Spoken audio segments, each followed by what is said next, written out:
To fix this problem, head straight to your phone menu and try to search for phone settings. So when you find your phone settings, just tap on it to open it. Then after that, what you have to do next is to just scroll down a little bit, and you're going to find apps and notification, app and preference, app list, apps and app. So when you find any of these, just tap on it to open it. After that, what you have to do is to wait. As you can see, it's loading. Now, after loading, tap on see your apps. Now you have to scroll a little bit and tap on Amino app. After that, tap on permissions and make sure every permission is allowed. Go back and tap on notifications and make sure every show notification is turned on.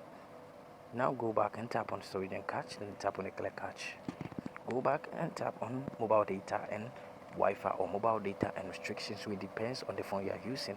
Then after that, tap on background data to make sure the background data is turned on. Go back and lastly tap on force stop, then tap on OK. After doing this, go to Google Play Store and try to update your app. So when you get the latest update of your app, you're going to see open over here like this. So after updating your app, when it opens up here, don't tap on the open button over here.